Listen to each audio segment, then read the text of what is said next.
नमस्कार, आई Marathi YouTube channel मध्ये आपले स्वागत आहे. व्हिडिओ आवडल्यास लाईक, कमेंट आणि शेअर करा. धन्यवाद. रामकृष्ण हरी.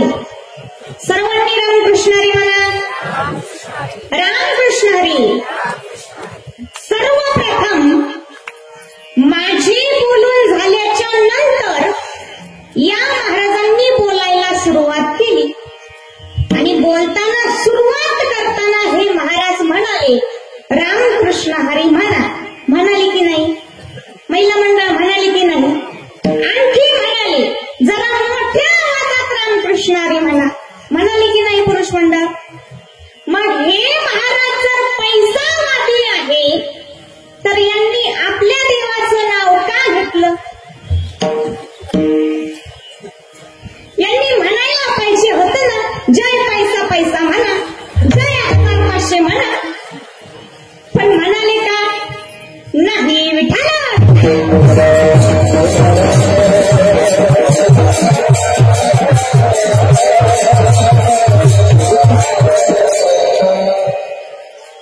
महाराजांनी बरीचशी खरेदीची यादी सांगितली.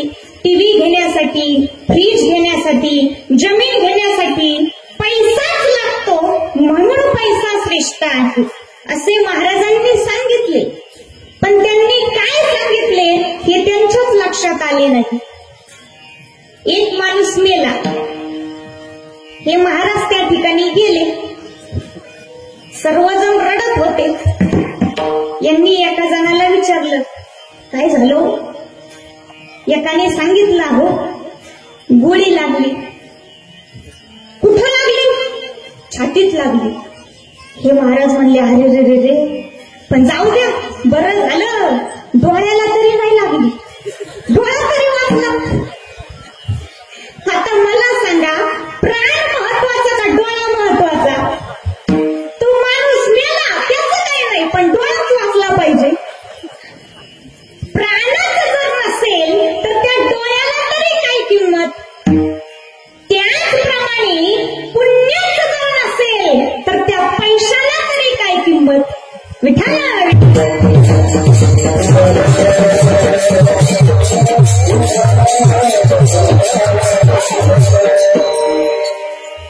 समजा एका व्यक्तीजवळ 10 कोटी रुपये आहेत. पैसे त्याच्या घरात आहेत. तो माणूसही त्या पैशाजवळच आहे. त्या माणसाला काही चालता येत नाही, कारण तो पांगळा झालेला आहे. एकटाच त्याच्या घरात आहे. त्या माणसाला आता तहान लागली, म्हणून त्याने आता पैसेच प्यावे, कारण पैशात सुख आहे ना. भूक लागली म्हणून 1000-500च्या नोटच खाल्या, पैशात सुख आहे ना. बरोबर ना महाराज? त्या माणसाला मच्छर चावून चावून डेंग्यू झाला, म्हणून इंजेक्शन प्रमाणे त्याने पैसेच टोचावे. जमेल का? त्याला जर सुखाने जगायचे असेल तर त्याला पैशाची नाही, त्याला अन्नाची गरज आहे, त्याला पाण्याची गरज आहे, त्याला औषधाची गरज आहे. मग मला सांगा, पाणी श्रेष्ठ का पैसा श्रेष्ठ? काय श्रेष्ठ? पाणी श्रेष्ठ. थोडस लक्ष देऊन ऐका. पैसा श्रेष्ठ का अन्न श्रेष्ठ? काय श्रेष्ठ? मोठ्याने सांगायचा. अन्न. पैसा श्रेष्ठ का औषध श्रेष्ठ? पैसा. औषध श्रेष्ठ. म्हणजे पैशापेक्षा वस्तू श्रेष्ठ आहे. कारण आपण पैसा देतो आणि श्रेष्ठ अन्न खरेदी करतो. पैसा देतो, श्रेष्ठ पाणी खरेदी करतो, औषध खरेदी करतो. म्हणजे पैशापेक्षा वस्तू श्रेष्ठ आहे. आणि या वस्तू आपल्याला प्रारब्धाने मिळतात, म्हणजे पुण्यानेच मिळतात. फार सुंदर प्रमाण दिले महाराजांनी. आमच्या बाजूचे दिसतात. अन्नमान धन हे तो प्रारब्धा आधीन, किंवा तुका म्हणे धन भाग्य शाश्वत जाण. अन्न मान, धन हे सर्व तुम्हा मला प्रारब्धानेच मिळतात, म्हणजे पुण्यानेच मिळतात. म्हणून एक सूत्र तयार होते, पैशापेक्षा श्रेष्ठ वस्तू, वस्तूपेक्षा श्रेष्ठ माणूस. कारण सर्व वस्तू माणसाच्या ताब्यात असतात. माणसापेक्षा श्रेष्ठ माणसाचा विवेक. कारण विवेक जर असेल तरच माणूस चांगले कार्य करू शकतो. विवेकापेक्षा श्रेष्ठ आहे सत्य. कारण सत्यवादीकडेच विवेक असतो. सत्यापेक्षा श्रेष्ठ आहेत संत, आणि संत हे सर्वात श्रेष्ठ आहे. थोडस बारीक लक्ष द्या. पैशापेक्षा श्रेष्ठ वस्तू, वस्तूपेक्षा श्रेष्ठ माणूस, माणसापेक्षा श्रेष्ठ विवेक, विवेकापेक्षा श्रेष्ठ सत्य, आणि सत्यापेक्षा श्रेष्ठ संत, आणि संत हे सर्वात मोठे आहे, सर्वात थोर आहे. साधू थोर जण, थोर जण साधू, थोर जण साधू, साधू थोर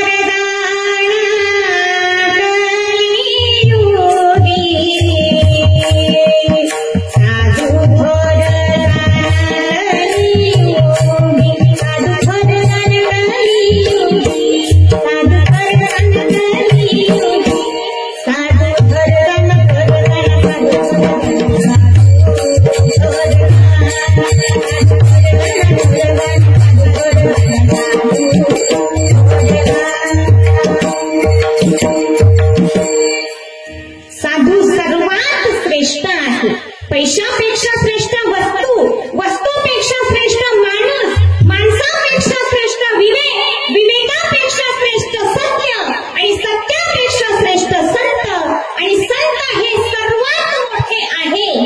कारण संतांजवळ पुण्य आहे. काय आहे? पुण्य. पुण्यामुळेच संत सर्वात श्रेष्ठ आहे. म्हणून बाबांनो, पुण्याच सर्वात श्रेष्ठ आहे. काय श्रेष्ठ आहे? पुरुष मंडळ मोठ्याने सांगा, यांना ऐकू आलं पाहिजे. काय श्रेष्ठ आहे? पुण्याच सर्वात श्रेष्ठ आहे.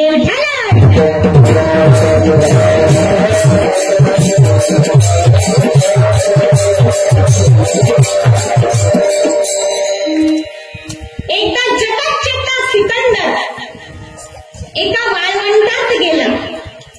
एक साधू महात्मा बसलेले होते, पण सिकंदरला पाहून ते उभे राहिले नाही.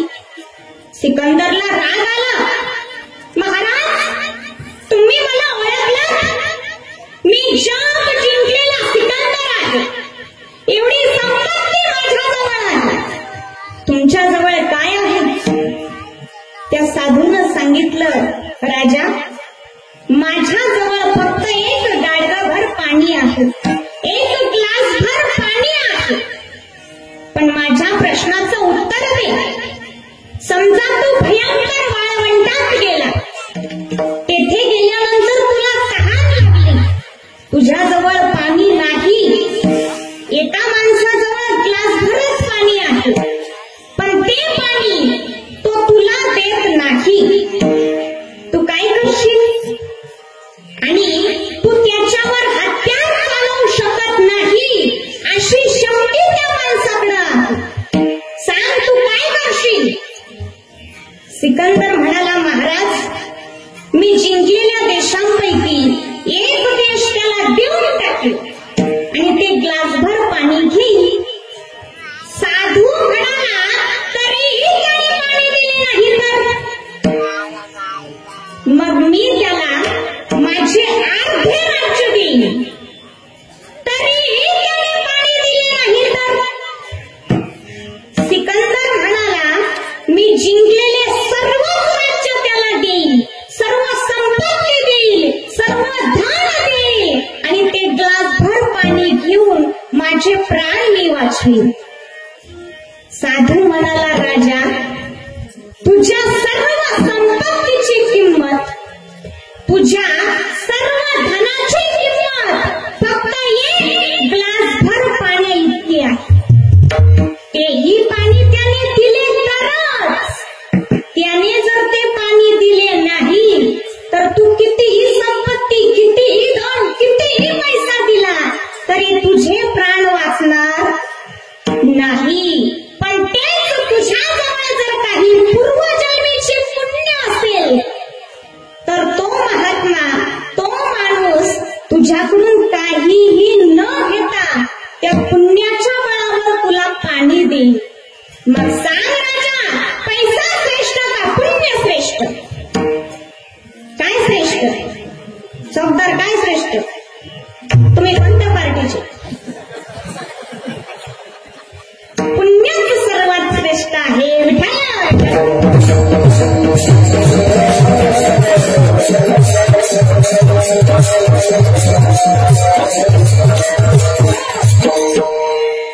संपत्ती न कळे तया प्रती अंध जैसा. नाथ महाराज म्हणतात आयुष्य क्षणिक आहे, संपत्ती ही क्षणिक आहे, पण माणसाला हे आंधळ्याप्रमाणे कळत नाही. आणि हे महाराज त्यालाच घेऊन बसलेले आहेत. अंतकाळाच्या वेळेस पैसाही राहणार नाही आणि पुण्यही पात्रात पडणार नाही. एक पुजारी प्रसाद वाटत होता. ही महाराज, ही लोभी महाराज प्रसाद घ्यायला गेले, गर्दीतून पुढे घुसले.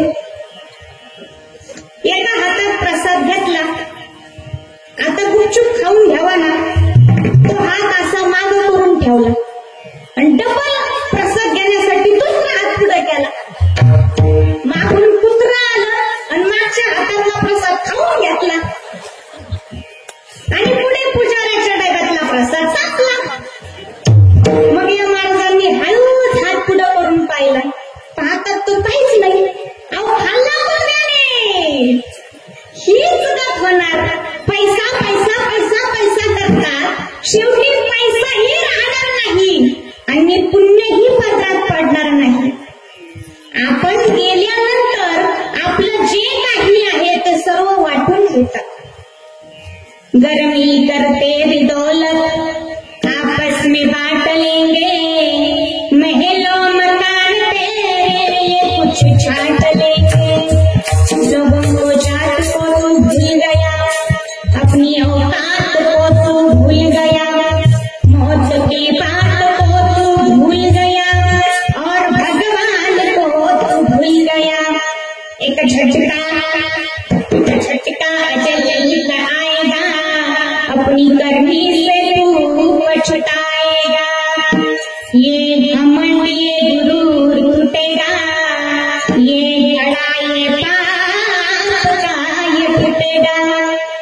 जब कजा बन के दुल्हन आएगी, जब कजा बन के दुल्हन आएगी, हे जरूर को ले जाएगी, हे जरूर को ले जाएगी.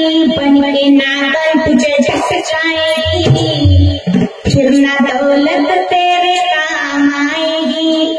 मानो दौलत से खोलता है तू, पर अपने कमरे को भूलता है तू. कह दिया जो भी तुझको कहना था, असलिता तो जगह में रहना है. तेरा ठिकाना आसान है. आताच आपल्या महाराजांनी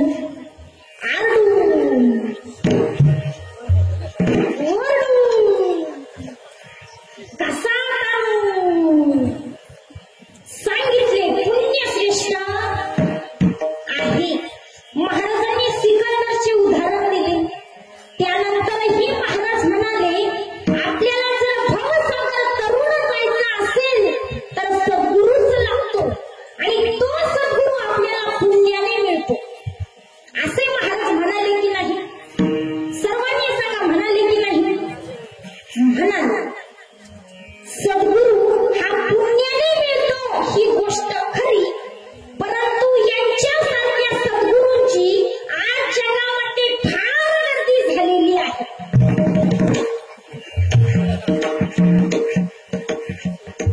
हे फक्त लोकांना दाखवतात त्याग. हम पैसे को छूते नहीं.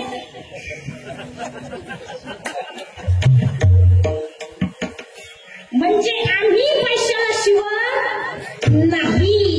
पैसे आमच्या खिशात टाकून द्या, नाहीतर मग पाकिटात घालून द्या. कारण आम्ही पैशाला हात लावत.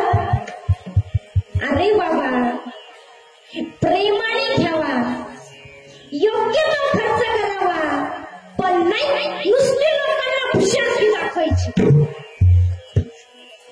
विठ्ठला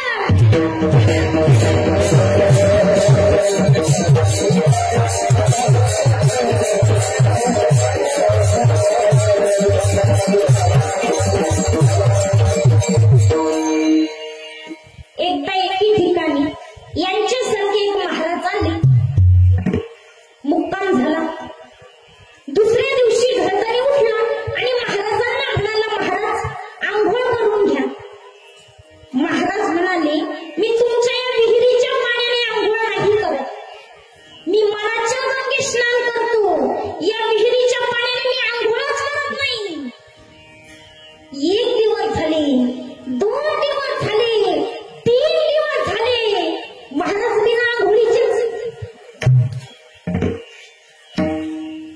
चौथ्या दिवशी घरदाराने सोडा आणि मिरची टाकून भजी बनवली आणि महाराजांना खायला दिली.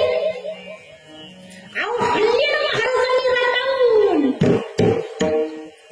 बिना गोळीचेच.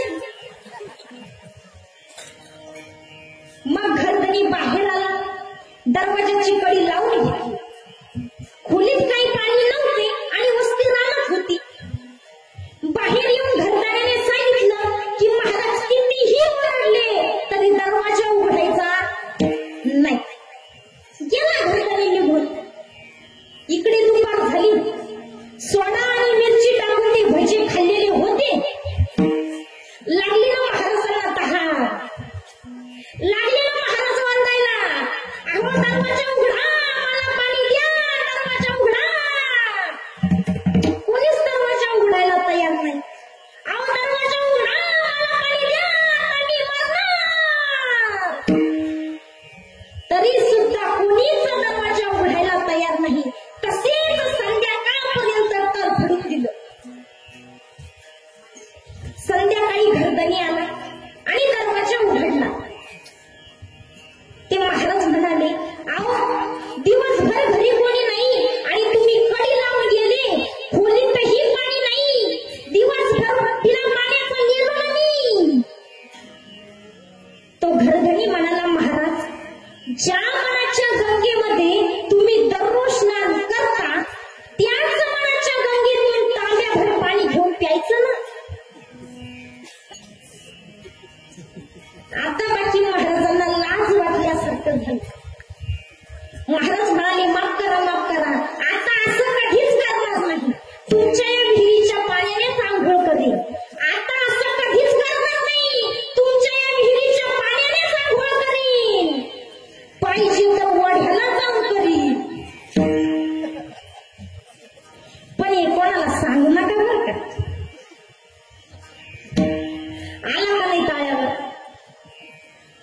असंच या महाराजांचं झालं.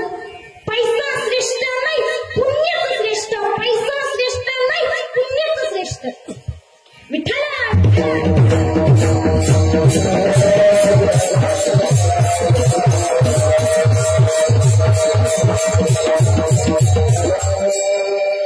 मला सांगा, पुण्य कमवण्यासाठी यज्ञ करतात की नाही? मग यज्ञ करण्यासाठी पैसा लागतो की नाही? लागतो की नाही? हो म्हणा ना, तर नाही म्हणा. पैसा लागतो की नाही? लागतो.